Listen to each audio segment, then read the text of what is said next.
What's up, y'all? It's the Quarter Six Podcast, and today we have a very special guest, Mr. Frank Silva. Hey, how you doing, Frank? Junior. Good. Junior. Franklin, nice to see ya. Nice to see you. How's it going? Good. All right, guys, we're gonna get right into it. We're gonna get there's been a lot of NFL news, but we're gonna start with basketball. Just get that out the way. So Russell Westbrook, he got into an incident with the fan, where the fan told him to get on his knees, like how he's always been, and Russ took offense to it. There's a viral video of him yelling at the fan. Was the fan out of line, and what should the NBA do in the future to make sure this stuff doesn't happen? I thought the fan was way out of line on that one because these players are also human too, so you can't just say whatever you want. Like, heckling is fine, saying, oh, our team's better than yours, I'm fine with that, but saying racist and vulgar stuff is just not okay. Yeah, I think Westbrook handled it professionally. Like, same thing last year in the first round with the Jazz. The kid was, one of the fans was calling him boy, and he was called over security to handle it. I think he's shown, he's been professional with everything he's handling. Yeah, and I mean, like you guys said, I mean, what the fan did was pretty much uncalled for. It was really out of line, and I just think Westbrook probably could have just, not really like. I don't know. I wouldn't say like make a big deal about it, but I think he could have handled it a little differently in order to make the stories a little less confusing. But really uncalled for. He did, and when he was talking to the fan, he did say you and your wife, which made a little some people mad, which he apologized for after.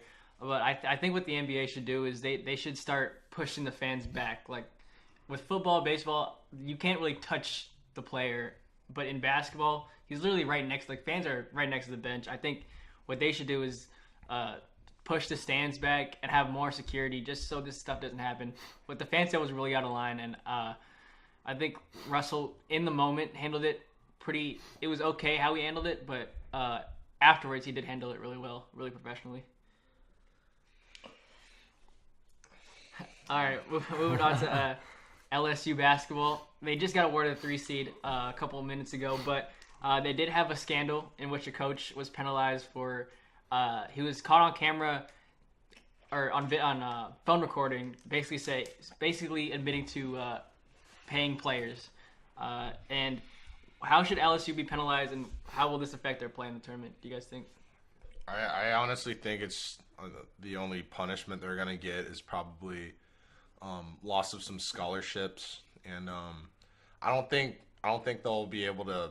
I don't think the NCAA will really like hit them on like not being ranked or a trip to the dance, but I think it's really just recruiting. It'll hurt their recruiting and kind of just the integrity of their team.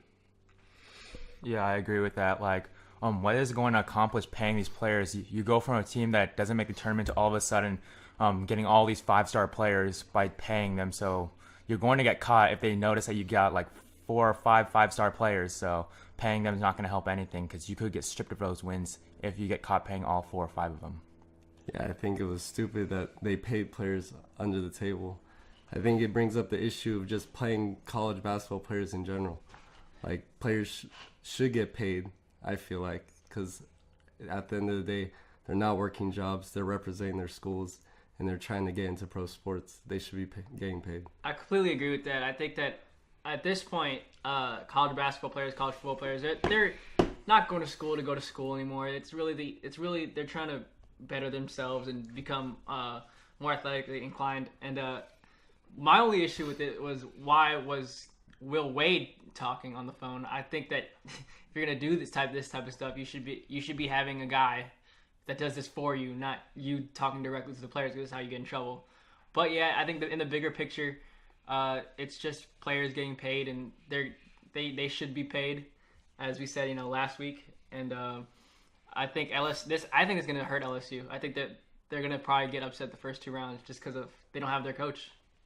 Yeah, I mean, scandals like this just bring up a lot of just negative vibes into the locker room and just to the entire environment of the school, and especially around this time of the year. I mean, your team's competing for a national championship, or you get to the Sweet 16, Elite 8, Final Four. Let alone you have to deal with off the court stuff like this, especially with your coach and the fact that you won't be able to have him out there coaching your guys is going to be a pretty big loss.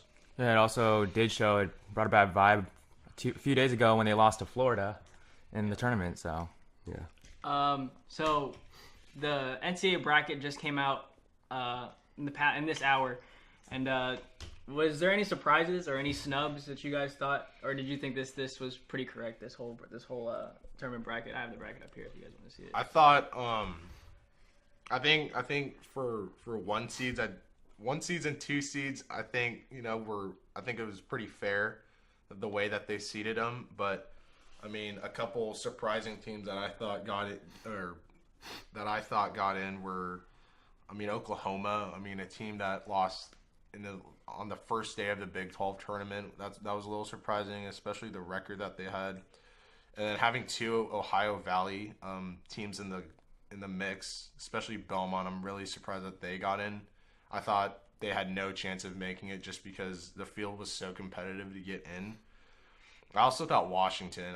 I really didn't think that Washington should have been in the tournament. I think the Pac-12 is just a weak conference in general, and that I mean, the fact that they just beat each other. I mean, they really just diminish their chances of getting teams into the tournament. But obviously, Washington, Oregon, and ASU all got in. So I was surprised about Nevada. They were ranked really lower than I thought. I didn't think they were a very good team to start the season. But they were in the top 15 in the AP poll every week. So I was surprised that they got a 7. That was really low for me. Belmont, of course. I thought what really got them in was just every time they played John Morant, they played very well. But I don't think that's enough to get them in. And I was thinking another one here. I thought Louisville and Minnesota, those are 2 teams that, even though they're matched up in the bracket, but I thought those teams were off the bubble. I didn't think Louisville had enough quality wins in the ACC. They didn't even come close to coming to the ACC championship. And Minnesota is another team where I didn't even recognize them the whole year. I thought they were just, I didn't think they were going to make the tournaments. What about you guys? yeah, I'm mainly surprised that Syracuse got in because that means there's multiple ACC teams in the tournament. So. I mean, whoa, okay. I like Syracuse in there just because, I mean, obviously they beat Duke. I mean, they have quality wins. And quality wins, to me, is what the committee values into getting into the tournament. I mean, like you said about Minnesota, I think the only reason why Minnesota got in was even considered was because they made a little bit of a run in the Big Ten tourney, beating Purdue and then beating Penn State on the first day. And then also, I mean, just some of these teams that made runs, like Auburn, I'm surprised they're not higher after winning the SEC championship today, resoundingly by 20 points against the 2 seed Tennessee. And then, you got to look at quality wins, and it seems the committee values that, and they don't really value the conference tournament championship per se, but it seems they value the regular season champion more, is what I've come to learn in the past couple of years of doing this. Going off that, I think that teams usually when they win their tournament championship, they're going on a hot. I would bet more on those teams because they're on a hot run. Mm-hmm. They've beaten the teams in their conference. So if a team like Duke, right, they were losing a lot in the ACC. Of course, they didn't win the ACC conference. They didn't win the conference, but they did go on a really good run, beating Carolina, Florida State, and Syracuse. So I think you got to put a lot of value into teams that won their respective tournaments. I mean, obviously, like teams that I think that are really going to carry over some of the fire that they brought to the table in their conference tournaments was obviously Auburn. I still think, they could win maybe 1, 2, maybe 3 more games. I think Duke's going to absolutely annihilate every team in their bracket. And, I mean, I think the only, problem they have is Michigan State. But, I mean, Michigan State's, I mean, they're weak. I mean, just because they lost Joshua. They're not that great of a team. They lost Josh Langford, right. And then they lost another guy today. I don't really know if he had any significance to the team. They've just been battered all around. Duke has the easiest road to the championship. Look at it. They have to play. They're playing.